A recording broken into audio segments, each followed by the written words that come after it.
All right, great. So, welcome to the AIScento Podcast, and we're going to explore the cutting edge of AI automation, digital transformation, blockchain, tokenization, and business agility. And we help organizations to navigate real-world change. I'm G. John Okoro, founder of AIScento, and the podcast sessions today, thrilled to introduce and be joined by Walter, also known as a Dutch mentor, trusted guide for leaders and navigating complex transformation especially in the healthcare space. Walter, thank you so much for joining us. And please go ahead and say hello, introduce yourself. Well, thank you, John, for inviting me this morning to come on the podcast. I'm Walter, known as the Dutch mentor. I've been in healthcare for over 30 years. Worked as a clinical care provider as a paramedic, flight paramedic, and then transitioned to healthcare administration for the past 20 plus years. But always kept that passion of taking care of one patient at a time as well until a couple, 3, 4 years ago when I finally stepped out of the executive role and the clinical role and became a professional full-time mentor to emerging leaders. So my focus today is what I've experienced myself is that we have many talented people on the front line who go up into supervisor, manager, director level roles, but never really receive the support necessary to really learn the profession of leadership. And this is not something you get in your MHA, MBA, or MS degrees. It is additional work that needs to be completed. And sadly, most senior healthcare executives understand that this needs to be done, but only very few of them do it intentionally. And that's where I come in. I work with people, with individuals, small teams, and organizations where I provide intentional leadership development. I meet people in the journey where they are, and I help close the gap between doing and leading to really to bring joy back into leadership, which stays true to my mission that I want the patients, our clients, no matter where they are, to have the best possible outcomes. To do that, we need to have phenomenal leaders. Okay, great. So, for listeners who may not know your work yet, could you share a bit about your journey, what led you to become the Dutch mentor, particularly within healthcare? Sure, of course. I mean, I think I have to go back to when I was 14 years old, why I became interested in healthcare. I was riding a bicycle in Holland, and an old farmer across the street in front of me on his bike got hit. I was the first on scene, and I had the poor guy laying in my arms, dying, and I felt completely helpless. I didn't know what to do. And at that moment, I had an epiphany that I needed to go into healthcare, and I would never put myself in another position that if somebody was hurting or or injured, that I could not help them. And from that point forward, everything I've done ever since is really focused on being the best possible clinical provider and to be there for the patients. Along the way, of course, it came to the determination that it is an opportunity to be able to take care of more than one person at a time, and that's true leadership. So I was provided the opportunity to become a supervisor and manager. Going from a very authoritative, command and control type structure to becoming a leader, you found out very quickly that, people don't do what you tell them to do, but you need to actually get them to buy into it. And through my own struggles and really, connecting with really good mentors, I learned how to become a highly effective leader. And that I've been built a program around. So after my journey in the corporate world, after post-COVID, I said, listen, I think I have something here that could really help people. And the difference between a coach and a mentor is this, right? I could go out and coach and be more strategic in nature, or I can become a mentor, which is really speaking from deep personal experiences. And that's what I present myself as I work with people and in healthcare or entrepreneurship or business, because I've been there, I've done that, I've learned a lot, and through that we can share experiences and build robust, do intentional, actionable steps that lead to predictable, successful outcome that are more sustainable. Okay, great. Very interesting. So, you from the time you were very young, you knew you were going to go in this direction. Yes, very much so. Nice. Okay. And you've seen healthcare significantly evolve over time. How do you define mentorship today? You talked about it a little bit already, especially as AI and digital health are accelerating change. I know a lot of people went through a lot of stresses during especially COVID times. How would you define, the evolution of it now? I think the best example I can use is that going back to about 2006, 7, 8, there was an organization where we started introducing an electronic medical record. And we were really on the leading edge. Most people were still on paper. And interesting enough, when we started bringing the cows, computer on wheels to the bedside, we had the nurses who've been there, phenomenal nurses, been there for, 15, 20, 30 years. They didn't even know how to hold a mouse. They were, holding a mouse up in the air. It became immediately apparent how large the gap was between the technology gap was between highly skilled technical people, care providers, versus actually doing things in an electronic digital environment. Even today, right? As you know, technology has changed so rapidly that we still continue to have these gaps. Even in my generation, people who are not staying up with now the newest innovation, of course, is integrations and AI. They are left behind. And that is something that I help my mentees to understand first, to appreciate what it is that they need to do, and then how can they close the gap by actually doing things.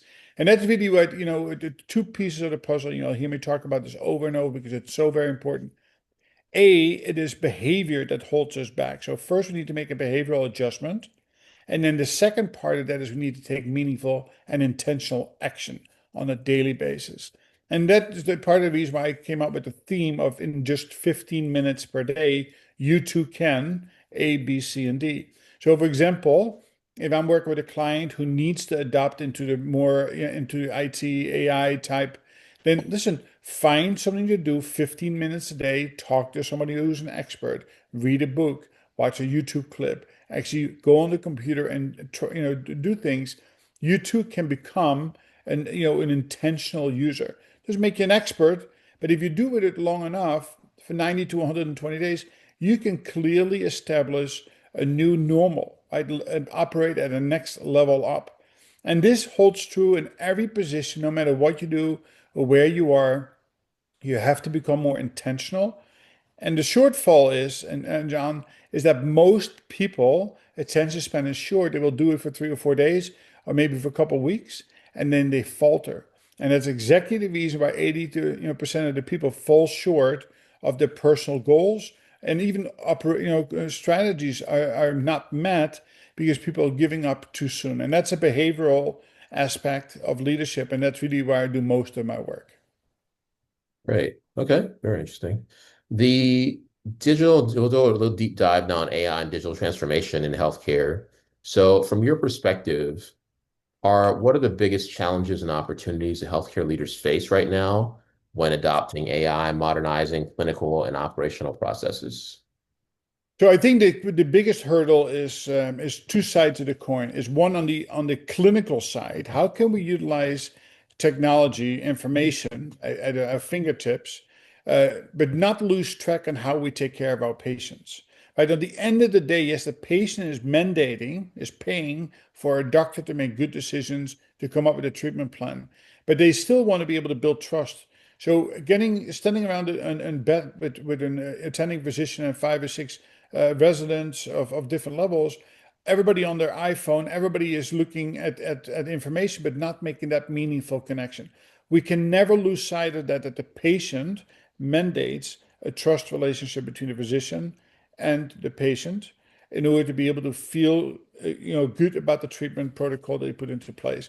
So that is the biggest gap, and we need to make sure that we don't lose track of that. And because on the end of the day, quality, safety will be impacted by that. On the administrative side, of course, there's a lot of worry that is AI going to replace my job? And it is, so we need to not look at it. It's almost like when we started introducing lean methodologies into organizations. This is not to lean out the organization doing more with fewer people, but having the right people in the right roles doing the right things so we can have more capital, human or assets, in order to continue to invent and continue to grow as an organization itself. And that is really the key here, is that how can we improve scheduling? Scheduling takes an enormous amount of time. How can we improve human resources? How can we improve and understand how a profit loss statement is? How can we do variance management? How can we engage our team members in a meaningful way? AI can help us out with all of those, but without losing track of the core responsibilities of a leader is to love the people that you lead, right? It's the leading through context and not control, making sure that we are creating this winning environment where everybody is invited to the party and that we work with great focus. So those are four physical things you need to do every day, while AI can support that to make it easier to create time to do those four things that will never be substituted by AI.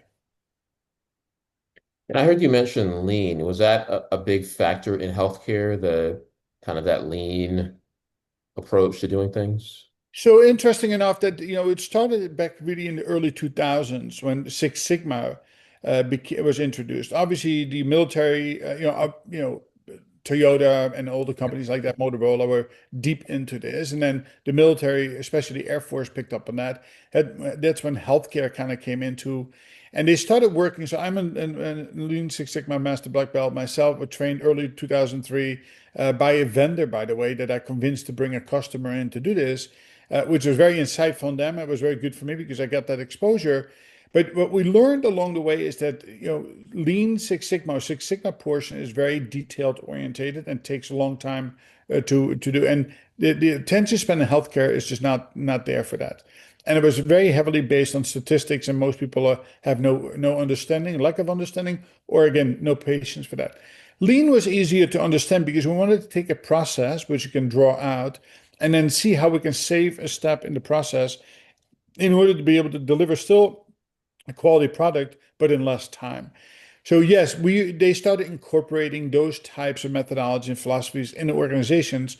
The problem became over time is that in order to do it well, in order to have a fully integrated organization, everybody needs to be trained in it. And that's where the pickle is that often in a very small portion of the team is trained and proficient at it, but not everybody. And then it is really an uphill battle along the way. And I've seen large organizations with all the right intentions, spending millions of dollars, but always falling short because they could never get to that point of saturation. Mhm. Interesting. So still a challenge, even though it was useful, there just wasn't enough adoption to make it really happen. But there are organizations in the United States in healthcare that are fully integrated organizations that they are doing it right and they're doing it very well from construction to project management. So there are really good examples, but the problem is it's the minority, not the majority. Okay, very good. We've done a lot of the history. If you see in some of our previous series, we do a lot around lean, agile, organizational agility. So always an area of interest. Let's go on here. So drilling down a little bit on, you made a great point. Let's talk about ethics and speed of adoption, ethical trust. How should healthcare organizations approach without getting overwhelmed in terms of, moving its direction, um, getting ready for the future, which obviously there's a lot of concern about what is going to happen with technology, what is going to happen with AI, how this is going to affect, doctors and healthcare providers. What type of advice would you give?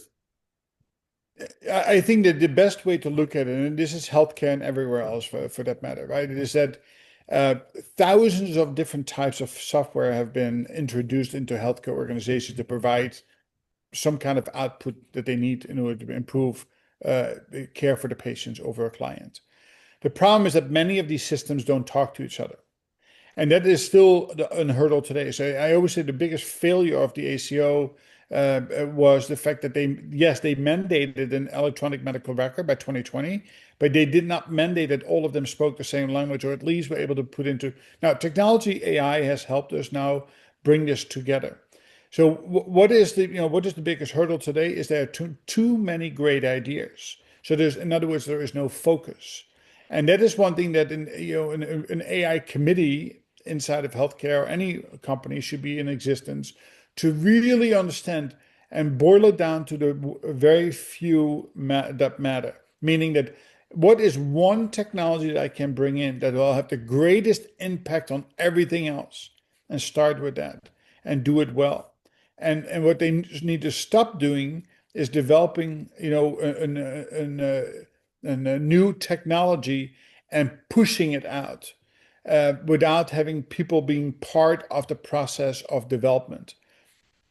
Getting people to buy in early is so critically important. Testing things out before rollout in a robust way is critically important. If you do those well, you do two things happen. A, you birth super users, right? You already get people on the front line who are buying into because they have been part of it. For them to communicate out to their team members, peers, is much easier than a boss telling you you have to use this now. Now, the back end of this is this. So we can pilot, we can test, we can have super users. The integration portion of it, again, needs to be supported for an extended period of time. Human behavior is that we are barely using 10% of the technology available. So anybody with an Android or an iPhone, think about it. You're using maybe 8 to 10% of the technology that's available to you. Why is it? Because we never take the time to fully understand what it is that we actually have. So when you introduce new technology, make sure that you can have a continuous drip of supporting the team, continue to explore and to really optimize the software before you push something else out. And if we do that, you get a much bigger bang for the buck, and it will be better aligned to the outcomes that you seek. And that is something that is, people, they don't get it, right? It is that they just want the Yeah. new shiny toy, but don't really need to understand or want to understand how to properly utilize it.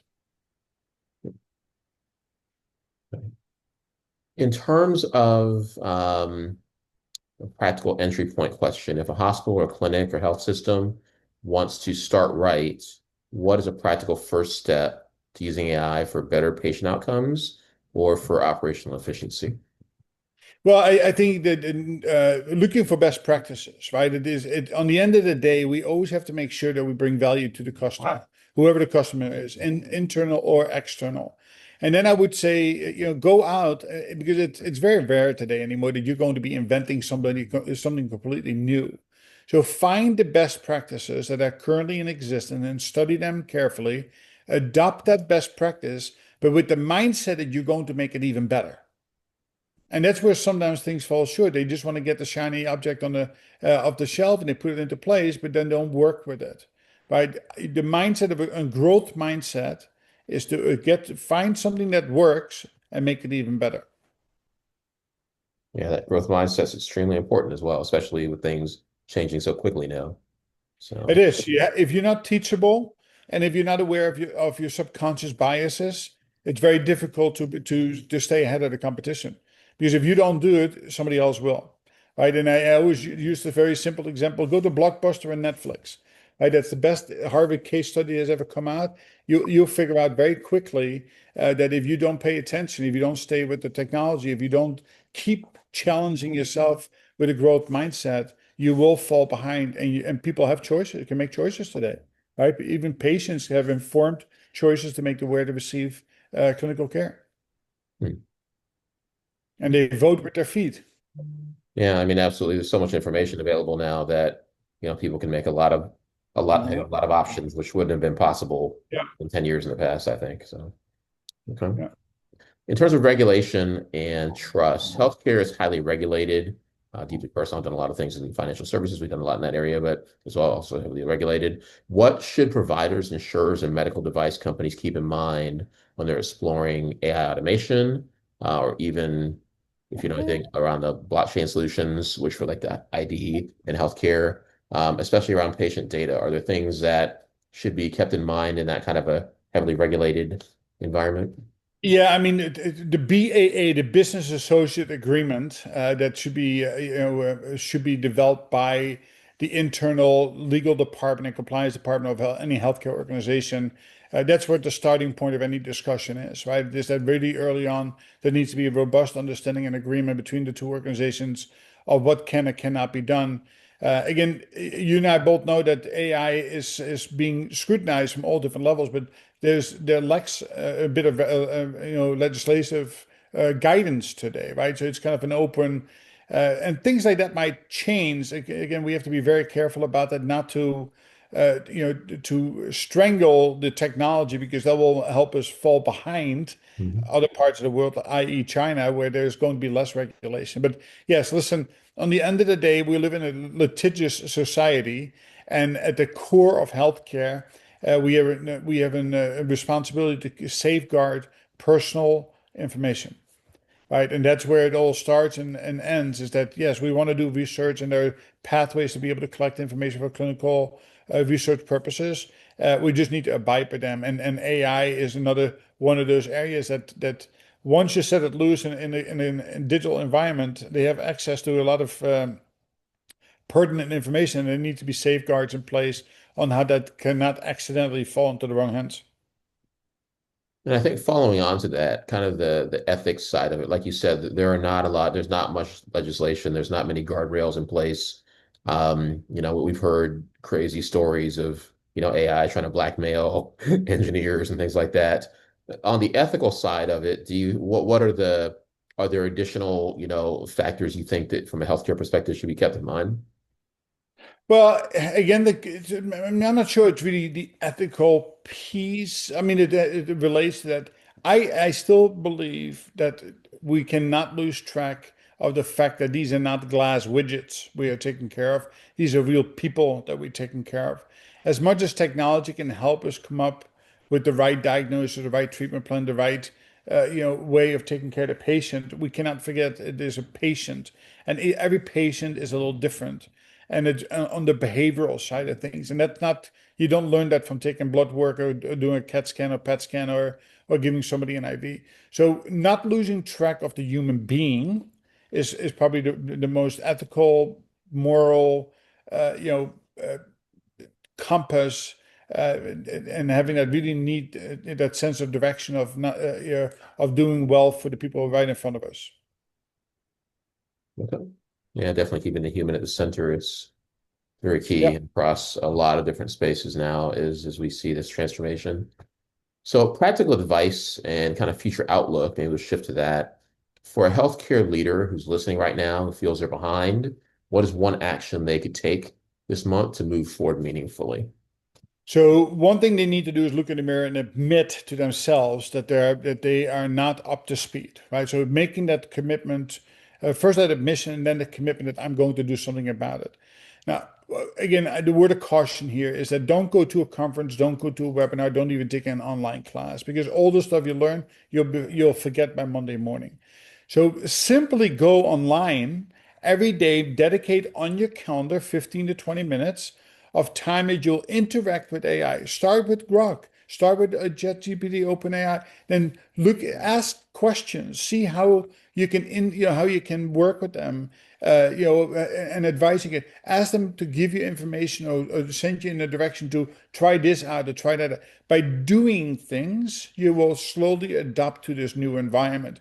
So, for example, I've just published the Smart Performance app for the Dutch Mentor, which is available in the Apple Store. In there, I built the Dutch Mentor AI mentor. So you can literally integrate that with Grok, and you can ask questions. It answers just like me, not with my accent, but it will answer just like me, following my philosophy. So that's a good way to start using that. Now, most people are in pursuit of a promotion, a raise, or a transition or a pivot. Well, AI is a perfect tool to start using to really exploring all of the options and provide some direction based on best practices. Now, that doesn't mean you need to go do everything that they say. You still want to be a human being. You still want to analyze. You still want to process. But that's exactly what you're trying to go after, right? Is that AI provide us guidance. The executive decision is still yours to make. But the combination of these two things are critically important. Once you get used to kind of like talking to artificial intelligence, then you can start thinking about what tools could I use to help me be more, on topic, to be better advised, to improve my critical thinking, to improve my time management, right? I mean, there's so many different things that you can use it for. But again, be very intentional. Do it 15, 20 minutes a day, and you'll see how quickly your abilities grow over the next 90 to 120 days. Okay. And a future-facing question, looking 3 to 5 years ahead, what AI or digital health trends excite you the most or concern you the most within healthcare? Well, in healthcare, I think the most exciting part is that health equity is always a concern. meaning that can people who live in rural America have equal access to care to those who live in the city who are more privileged? And I think by providing people with access to the internet, which is of course, rapidly being worked on today, especially if you think about what Elon is doing and other people in the world, then providing the integration of providing people with the technology so they can monitor their health conditions. Now, that would be the initial step. Listen, 15, 20 years from now, I think that most of us will have implantable devices or devices that will live on us that can continuously monitor our health conditions and actually provide warnings even before you feel sick that there needs to be an intervention. And that intervention could be as simple as a telemedicine phone call, like with the AI robot initially. And then, if it is necessary, it gets kicked up into the care provider. It could be a nurse practitioner, a PA, a physician.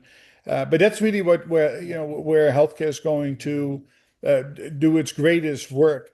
The other thing is that I think that we have to work with is behavioral health, right? We have a behavioral health crisis in the United States, and that is something that we're struggling with from teenagers who suffer from a tremendous amount of anxiety and depression, which is very, different from what we had 20 years ago. Part of the reason is that we used to go out and play out in the street, and now everybody sits in a dark room behind a computer and doesn't get any sunlight. So these things we need to also be very mindful about and work hard on. I think that technology can help us with this by reminding us, right, by setting a pace that we are more likely to follow than if we have to do it all on our own. It's like having a mentor in your pocket, right? That reminds you to get up at 7 o'clock in the morning, and before you do anything else, go stand by a window, look at the sun, breathe in 10 times. Go outside, take micro timeouts, feeling when you anxiety levels go up that you need to go out and pet a dog, like the one that just bit my hand. Okay, very good. Okay, so let's thank you, Walter. It's been really insightful conversation, especially for leaders who are navigating healthcare transformation. Where can our listeners find you and learn more about the Dutch Mentor? So I welcome everybody to come to the dutchmentor.com, and you can build and you can schedule a free strategy call and see where you are in your journey. The key thing is that people need to take an action, right? It is with intentional action you will start improving your outcomes. So to do that, go to the Apple Store or go online and just type in the Dutch Mentor, all one word, in the App Store and download the Smart Performance app. Comes with a 7-day free trial. It's only $1.50 a day after that. But in there, you can take intentional actions for 15 minutes a day. So it's not a lesson plan, it's not a conference, not a webinar. You listen and you do, you listen and you do. And through the repetition, you will become that growth leader that you want to be. You will become that leader of self or of others that people desire and need in order to thrive. So that's really the two things. Of course, you can find me on LinkedIn and on social media, YouTube and Instagram, where I post on a daily basis to help people with that drip growth mindset by giving little nuggets of information and challenges. Great. Okay, we'll include all of Walter's links in the show notes. To our listeners, thank you for tuning in.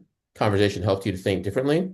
If it's helped you about AI, healthcare transformation, be sure to subscribe and join for future episodes. And I'm John Okoro, and this has been the AIScento AI Podcast. Thank you, John. It was a pleasure.